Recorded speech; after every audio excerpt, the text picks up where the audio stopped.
독하실 말씀은 야고보서 2장에 있는 말씀입니다.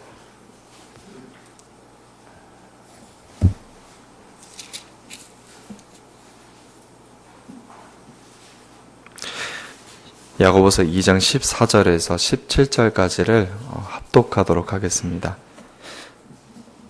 14절에서 17절입니다. 함께 합독하시겠습니다.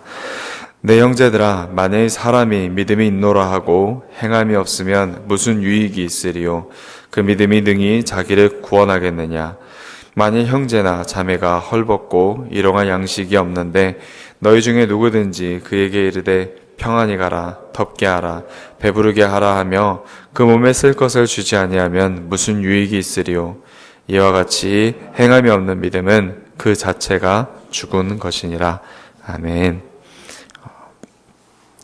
저희가 함께 야고보서의 말씀을 읽고 있습니다. 야고보서는 1장 1절에 보시면 흩어져 있는 12지파를 향해서, 즉 핍박을 받아서 사방에 흩어진 기독교 유대인들에게 쓰여진 편지입니다. 이들도 그냥 멀리 있는 어떤 한 인물이 아니라 우리들과 비슷하게 현실적인 문제들을 가지고 있었고, 그 문제들이 무엇이었냐면 흩어짐이라는 그런 아픔을 경험한 그런 사람들이었고, 또 자신들이 일상생활에서 느끼고 있는 그런 문제들에 대해서 하나님께 답변을 구하고 있는 그런 우리랑 비슷한 똑같은 자라는 것을 알려주고 있습니다. 제가 야고보서를 읽으면서 오해를 먼저 줄여야 되는 한 가지가 무엇이냐면, 오늘 본문처럼 행함이 없는 믿음이 죽은 것이라고 말을 하면서 행위를 이렇게 강조하는 그런 서신서로 알고 있지만, 조금 더 우리가 이해하기 쉽게 설명을 한다면 사실은 참된 믿음이 무엇인지를 가르쳐주는, 참된 믿음을 강조해주는 그런 서신서로 우리가 이해하면 더 좋을 것 같습니다. 여기서 말하는 것은 참된 믿음의 증거가 행위이고, 행위가 믿음을 온전하게 하기 때문에 행위를 강조하는 것이지만, 사실은 행위를 강조하기 위해서 이 말을 꺼낸 것이 아니라 참된 믿음이 무엇인가를 강조해 주기 위해서 그것의 행위가 부합되어져 있다, 그것을 알려주기 위한 서신서라고 우리가 보는 것이 더 정확할 것입니다. 야고보서는 하나님의 관심이 그의 자녀들이 거짓 믿음, 즉 행위로 연결되지 못하는 그런 믿음으로, 거짓 믿음으로 끝나는 것이 아니라, 그 거짓 믿음에서 만족하면서 사는 것이 아니라 그리스도의 하나님의 자녀라면 하나님의 믿음으로 삶에서 잘 드러날 수 있도록 하는 것이 옳다라고 가르쳐주고 있습니다. 즉 참된 믿음이 삶에서 잘 구현되도록, 잘 보여지도록, 드러나도록 하는 것이 이 서신서의 강조점입니다. 그래서 야고보서는 참된 믿음을 가진 자는 하나님을 참되게 사랑하는 자, 또 이웃을 참되게 사랑하는 자라고 표현하고 있으며, 그것에 대해서 세 가지 문제 앞에서 우리로 서게 합니다. 첫 번째는 1장 초반부와 4장에서 자세히 다루고 있는 성도가 맞게 되는 시험에 대해서, 그리고 3장에서는 성도들이 가지고 있어야 할 지혜에 대해서 설명하고 있고요. 1장 9절에서 11절, 그리고 2장에서, 오늘 함께 보게 될 2장에서 보는 내용은 빈부, 즉 가난함과 부함에 대해서 성도가 어떻게 생각하는 것이 맞고, 그것에 대해서 어떻게 행동하는 것이 옳은가, 그것에 대해서 다뤄주고 있습니다. 참된 믿음을 가진 성도라면 빈부에 대해서, 또한 시험에 대해서, 또한 지혜에 대해서 어떻게 생각해야 되고 어떻게 행동해야 된다, 그것을 알려주고 있는 것입니다. 믿음이 유익한 이유는 2장 14절에서도 증거하고 있는 것처럼 구원을 얻게 하기 때문입니다. 그것은 우리가 최후에 얻게 될 구원도 마찬가지이지만, 일상생활에서 우리가 모든 어려움을 통한 구원도 함께 생각할 수 있습니다.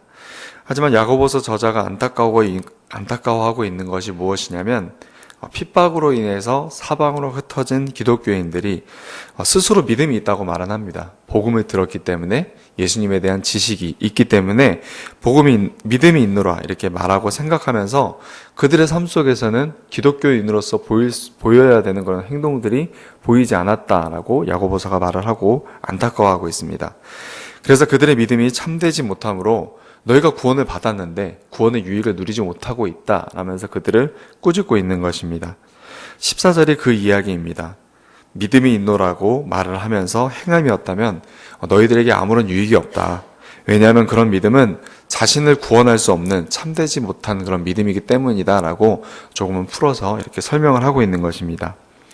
이렇게 야고보서 전체는 구원을 얻게 할 그런 참된 믿음이 없으면서 자신이 믿음 있는 줄로 착각하고 있는 그런 사람들에게 경고하고 있습니다. 사실 그들의 상황을 보면 조금은 이해가 갑니다. 왜냐하면 그들은 예수를 믿는다는 이유로 인해서 핍박받는 자들을 피해서 흩어진 자들입니다. 그런 그들은 믿음이 눈으로서 드러나면 안 됩니다. 만약에 이들의 믿음이 눈에 보이는 행동으로 드러난다면 사람들이 그를 보고 저 사람은 믿는 사람이다 라면서 그를 다시 핍박했을 것이고 그 사람은 결국 또 다른 곳으로 떠날 수밖에 없는 그런 상황이 있기 때문입니다. 그래서 그들은 자신의 믿음을 보이기보다는 그냥 머릿속으로 생각하면서 그것으로 만족하는 그런 경향을 많이 보였을 것입니다. 우리도 어떻게 보면 비슷한 상황에 놓여 있을 것 같습니다. 믿음을 행위로 드러내는 것을 무의식적으로 조금은 꺼리게 됩니다. 예전에는 믿는 사람이라고 하면 굉장히 이제는 조금 오래되었네요. 믿는 사람이라고 한다면 사람들이 믿어주고 괜찮은 사람이라고 여겼었을 때가 있습니다. 하지만 지금은 예수를 구주로 믿는다고 이렇게 밝게 드러낸다면 사람들 우리를 굉장히 보수적인 사람, 맹목적인 사람, 이성적이지 못한 사람, 또한 세상으로부터 교회가 신뢰를 많이 잃었기 때문에 색안경을 끼고 우리를 보는 경우가 많습니다. 그래서 요즘 젊은 성도들 또 많은 성도들이 대부분 자신이 예수님을 믿는 자라는 것을 드러내기를 꺼려하는 편입니다. 그래서 예수를 믿는 자로서 당연히 행동해야 될 그런 모습들을 주저하는 것도 많이 보입니다. 예수를 믿는다고 이마에 써고 다니거나 이렇게 이름표를 붙이라는 것은 아니지만 예수를 믿는다면 그것이 행동으로 드러나는 것이 당연한 것인데 그것을 우리가 일부러 막고는 있지 않은가 한번 돌아보자는 내용입니다. 야고보서의 저자도 참된 믿음이 있는 사람은 그것이 너무나도 자연스럽게 행위로서 드러날 수밖에 없다고 이야기하고 있습니다. 그래서 그것은 자연스럽게 하나님을 유익하게 하고 자기 자신을 유익하게 하고 이웃을 유익하게 한다라고 말을 하고 있습니다. 당연히 그래야 되는데 그래서 교회 가운데 그 구원의 풍성함이 항상 넘쳐야 되는데 그들 가운데 믿음의 행위가 보이지 않기 때문에 믿는데 그 믿음이 행위로서 드러나지 않기 때문에 구원의 모습들이 전혀 드러나지 않아서 교회가 너무 궁핍해져 있고 사랑이 메말라 있고 또한 열정이 메말라 있고 그런 상태가 너무 오래되고 있다는 것이 너무나도 안타까워서 오늘 이렇게 꾸짖고 있는 것입니다. 2장 14절 16절에서 다루고 있는 문제도 마찬가지입니다. 믿음을 생각만으로 하고 있지 행동으로 옮기지 못하면 마치 배고픈 이웃이 음식을 얻지 못하듯 행동으로 옮겨지지 않는 지식만으로 가지고 있는 그런 믿음은 그 사람이 구원, 즉 음식을 베풀지 않았기 때문에 유익을 얻지 못하는 것처럼 믿음의 행동으로 옮겨지지 못할 때 그 공동체 가운데 그 자신에게도 물론이거니와 유익함이 없다, 배고파질 수밖에 없다, 그래서 구원이 없다라고 이야기를 하고 있는 것입니다. 야고보서 2장은 야고보서 전체가 말하는 다루고 있는 세 가지 문제 중에서 즉 시험, 그리고 지혜, 그리고 빈부의 문제에 있어서 참된 믿음이 어떻게 구현되는가라는 그런 질문에서 빈부의 문제를 조금 다루고 있습니다. 참된 믿음을 가진 자는 빈부에 대해서 어떻게 생각해야 되고 믿어야 되고 행동해야 되는지를 다뤄주고 있는 것입니다. 14절, 17절에 설명하고 있는 것은 만일 형제나 자매가 믿는 자의 터울 안에 있는 자들입니다. 형제라고 부르는 자들, 자매라고 부르는 자들. 그들이 헐벗고 양식이 없는데 평안해라, 배부르게 하라, 따뜻하게 하라 말만 하면서 필요한 것을 주지 않는다면 그의 믿음이 거짓되다고 설명하고 있습니다. 즉 배고픈 자에게 하나님께서 너를 채워주실 것이라고 말을 하면서 괴로워하고 있는 자에게 하나님께서 너를 도와주실 거야, 따뜻하게 해주실 거야 라고 말을 하면서 그에게 아무런 구제의 손길을 펼치지 않고 있는 것에 대해서 야고보는 지적을 하고 있는 것입니다. 우리 눈에 보이지 않는 것을, 보이지 않는 하나님이 살아계셔서 역사하신다는 그런 사실을 믿는 것을 우리는 큰 믿음이라고 이야기합니다. 참된 믿음이라고 이야기합니다. 맞는 말입니다. 하지만 그것을 가지고 이 당시 사람들은 또 우리도 악용하고 타협하기에 이릅니다. 하나님의 풍요로움, 돌보심을 믿는다고 하면서 아무것도 가지지 못한 자, 배고픈 자에게 하나님께서 채우실 것이니 나는 아무것도 안 해도 된다 생각하면서 하나님께서 어렵고 배고픈 자를 도우라고 하셨던 그런 말씀을 무시하는 행동을 보인다는 것입니다. 그것은 하나님의 말씀을 어기는, 명령을 어기는 참된 믿음이 아니라고 가르치고 있습니다. 그리고 그것에 대해서 19절에서 부연 설명하기를 그런 지식에 멈춘 믿음, 아는 것에 멈춘 믿음은 귀신도 가지고 있다라고 이야기를 합니다. 하나님이 한 분이시고 살아계신다는 것은 그들도 믿고 있는 사실이다라고 이야기를 하면서 그들은 알고만 있기 때문에 그것을 행동으로서 바꾸지 않기 때문에 자신을 유익하게 하지도 못하고 구원할 행동으로도 옮기지 못해서 그들은 결국 멸망의 자식이 될 수밖에 없었다라고 설명을 하고 있는 것입니다. 참된 믿음을 가진 자는 하나님의 말씀에 따라서 배고픈 자의 구원을 위해서 그들을 구제합니다. 왜냐하면 하나님께서는 가난한 자와 굶주린 자를 돕고 먹이라고 하셨기 때문입니다. 참된 믿음은 생각만 하는 자가 아니라 그것을 행동으로 옮기는 자입니다. 여기서 주의할 점은 여기서 등장하고 있는 그런 사람들이 믿음이 있는데 행함이 없는 것이 아니라 스스로 믿음이 있다고 말만 할 뿐 그것이 행함이 없기 때문에 그의 믿음이 거짓되다라고 표현하고 있는 것입니다. 그렇기 때문에 14절, 16절처럼 아무런 유익이 없고 17절처럼 그 자체가 그냥 죽은 것이기 때문에 그냥 믿음이 없다라고 설명을 하고 있습니다. 그래서 성도로 하여금 이것을 보면서 교훈을 삼아서 우리가 가진 믿음이 거짓 것이 되지 않도록 자꾸만 행동으로 옮기는 것을 주저하는 그런 행동을 없이 하라라고 교훈하고 있습니다. 야고보서 2장은 빈부에 대해서 조금 더 설명해 줍니다. 하나님을 믿는 자들은 빈부에 대해서 어떻게 생각해야 되고 행동으로 옮겨야 되는지 초반부에서 조금 더 자세히 알려주고 있습니다. 바로 가난한 자와 부한 자를 차별하지 말라는 그런 교훈으로서 보여주고 있는데요. 하나님의 창조 그리고 통치하심, 즉 하나님께서 만드신 그 모든 것들을 분배하고 나누고 돌보시고 다스리심을 믿는다면 부한 자와 가난한 자를 차별하는 것이 옳지 않다라고 말씀하시는 것입니다. 성도는 가난한 자와 부한 자를 차별해 두지 않는다고 말하는 것입니다. 왜냐하면 그들에게 통치하시는 하나님이 있고 그것을 분배하시는 하나님이 계시기 때문입니다. 부한 자는 부하다고 교만할 것이 아니고 가난한 자는 가난하다고 낙심할 것이 아니라는 것입니다. 야고보서는 차별하는 그 행동을 믿음 없는 행동이다, 악한 생각이다 라고 말하고 있습니다. 2장 1절부터 4절까지를 함께 읽고 말씀 나누도록 하겠습니다. 2장 1절에서 4절입니다. 내 형제들아, 영광의 주 곧 우리 주 예수 그리스도에 대한 믿음을 너희가 가졌으니 사람을 차별하여 대하지 말라. 만일 너희 회당에 금과 각질을 끼고 아름다운 옷을 입은 사람이 들어오고 또 남노한 옷을 입은 가난한 사람이 들어올 때에 너희가 아름다운 옷을 입은 자를 눈여겨보고 말하되 여기 좋은 자리에 앉으소서 하고 또 가난한 자에게 말하되 너는 거기 서 있든지 내 발등상 아래 앉으라 하면 너희끼리 서로 차별하며 악한 생각으로 판단하는 자가 되는 것이 아니냐라고 말을 하고 있는 것입니다. 그리고 5절에서는 가난한 자를 택하셨다는 그런 표현이 있습니다. 제가 읽어드리겠습니다. 내 사랑하는 형제들아 들을지어다. 하나님이 세상에서 가난한 자를 택하사 믿음에 부유하게 하시고 또 자기를 사랑하는 자들에게 약속하신 나라를 상속으로 받게 하지 아니하셨느냐라고 말을 하고 있는 것입니다.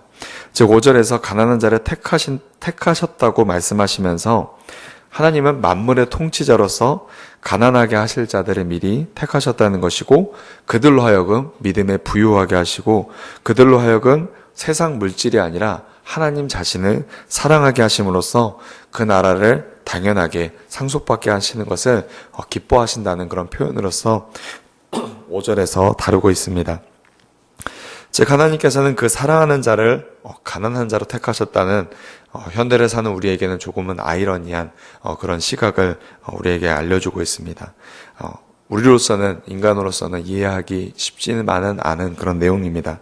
하지만 하나님께서는 세상이 아닌 하나님 자신을 더욱더 사랑하게 하시려고 그리고 물질이 아닌 하나님을 아는 것, 즉 믿음에 풍요롭게 하시기 위해서 때로는 그 사랑하시는 자에게 가난을 허락하신다라는 것을 우리는 어떻게 보면 역사 가운데 너무나 잘 알고 있고 또 우리들의 삶 가운데서도 우리가 부유할 때가 아니라 가난할 때 마음적으로든 또한 영적으로든 또한 우리가 생활적으로든 가난할 때도 하나님을 사랑하게 되고 가까이 하게 된다는 그런 사실을 통해서 이 말씀이 거짓이 아니라 아이러니한 것만이 아니라 참이다라는 사실을 생각하게 합니다. 그렇기 때문에 참된 믿음을 가진 자는 가난한 자를 눈에 보이는 초라함만을 보고 업신여기는 것이 아니라 성도와 택함받은 자라는 그런 아름다운 이름을 그 사람을 통해서 봐야 된다고 오늘 말씀은 가르쳐주고 있습니다. 그래서 자기 몸처럼 귀한 자로 여겨서 그 가난한 자, 남나운 옷을 입은 자, 초라한 옷을 입은 자를 사랑하라라는 명령을 야고보는 말하고 있습니다. 그리고 그들의 믿음이 없음을 꾸짖으면서 너희들이 지금 믿음이 없어서 참된 믿음이 없기 때문에 하나님께서 믿음을 부요하게 하시고 하나님의 상속을 주려고 하는 그런 택한 자들을, 가난한 자들을 업신여기고 있고 차별하고 있고 사랑하지 않고 있다고 정죄하고 있습니다. 하지만 사실 가난한 자를 업신여기는 것은 어떻게 보면 너무나 자연스러운 것이고 많은 사람이 그렇게 하고 있는 것이기 때문에 또한 당하고 있는 사람도 어떻게 보면 그 멸시를 너무나 당연히 여기고 있기 때문에 죄책감을 느끼기는 쉽지가 않습니다. 이에 대해서 하나님께서는 자신을 믿는 것이 어떤 것인지 야고보를 통해서 알려주십니다. 8절에서 13절을 보시면 우리가 가난한 자를 더럽고 추하게 보듯이 또한 살인자를 보고 우리가 잔인하다, 짐승 같은 자라 그렇게 욕을 하듯이 가난한 자를 차별하는 것도 똑같이 율법을 범하는 것이기 때문에 율법이 똑같이 범법자로 보기 때문에 너희가 가난한 자를 긍휼히 여기지 않고 그들을 아름답게 보지 않는다는 그것이 하나님께서 너희들을 살인마 보듯이 가늠한 자를 보듯이 똑같이 보고 있다라고 말을 하면서 우리가 가난한 자를 업신여기는 것이 죄책감을 못 느껴야 될 그런 가벼운 죄가 아니라 살인자처럼 가늠한 자처럼 크게 느껴서 하나님 앞에 당장이라도 무릎 꿇고 하나님 죄송합니다. 제가 잘못 봤습니다. 그릇된 눈으로 봤습니다. 라고 회개할 죄라고 이렇게 가르쳐주고 있습니다. 말씀을 마치겠습니다. 행동으로 옮기지 않고 머릿속으로 믿는 것에 만족하는 것은 성도들이 흔히 범할 수 있는 그런 미숙함이고 연약함입니다. 그래서 하나님께서는 이것을 안타까워하시면서 이런 자의 믿음은 죽은 것이 될 수 있다. 죽은 것이 되기가 쉽다라고 가르치고 있습니다. 즉 그것은 믿음이 아니라고 말을 하고 있습니다. 결국 말씀에 순종하는 행위가 없는 믿음은 마치 몸의 기능이 정지되고 부패하여 썩은 것처럼 행동으로 옮겨지지 않는 믿음은 죽은 것이 될 수밖에 없습니다.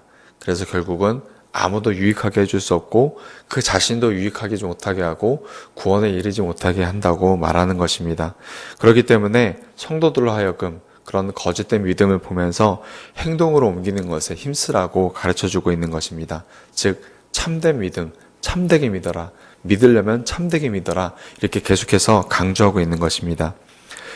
우리는 복음을 받았습니다. 그래서 머리로서는 하나님의 사랑 얼마나 큰지 잘 알고 하나님의 통치하심 얼마나 적절하고 선하신지 잘 알고 있습니다. 하지만 우리들의 행동을 보면 그것을 잘 표현하지 못할 때가 너무나 많은 것 같습니다. 그래서 오늘 본문에서는 참된 믿음을 가지지 못하는 자들에게 경고하고 있습니다. 가난한 자들에 대한 관심을 더 많이 가져라. 배려가 부족하다. 더 많이 사랑해라. 라고 명령하고 있는 것입니다.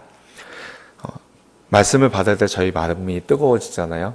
하나님을 알므로써 마음이 뜨거워지잖아요.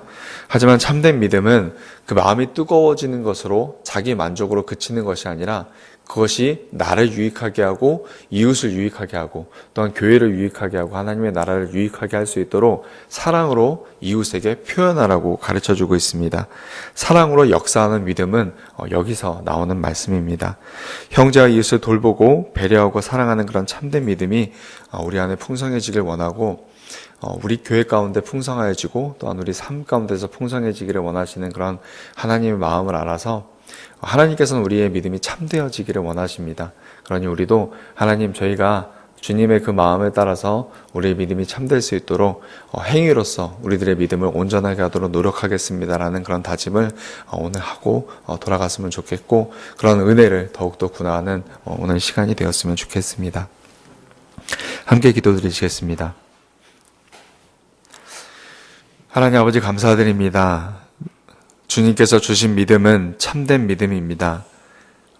하나님께서 우리를 얼마나 사랑하셨는지, 예수님께서 우리를 얼마큼 용서해 주셨는지, 성령님께서 우리를 얼마나 가까이서 도와주고 계시는지 우리는 말씀을 통해서 알게 되었고, 그것으로 인해서 가슴이 뜨거워졌는데, 그 뜨거워진 가슴을 가지고 행동으로 옮기지 못하는 그런 미숙함이 저희들 안에 있었습니다. 하나님, 우리를 용서해 주시고 불쌍히 여겨주시고 은혜를 내려주셔서 저희들이 믿음이 더 온전해질 수 있도록 주님께서는 그것을 행동으로 옮길 수 있도록 도와주신다 약속하셨사오니, 저희가 새 몸을 받은 자로서, 새 삶을 받은 자로서, 거듭난 자로서 하나님, 저희가 행동으로 옮기는 그런 참된 믿음의 삶을 살 수 있도록 우리를 도와주시옵소서. 그럴 때에야 우리의 삶이 구원으로서 풍성하여진다는 것을 오늘 말씀을 통해서 배웠습니다. 하나님, 궁핍합니다. 배고픕니다. 하나님, 우리 부족합니다. 더하여 주시옵소서. 이렇게 구하는 가운데 우리가 해야 될 것이 행동임을 오늘 말씀을 통해서 깨닫게 하셨사오니, 저희가 말씀 들은 대로 늘 행동하기에 앞설 수 있도록 도와주시옵소서. 주님께서 우리의 믿음을 더 강하게 하여 주심을 감사드립니다. 모든 것 감사드리며 예수님 이름으로 기도드렸습니다. 아멘. 하늘에 계신 우리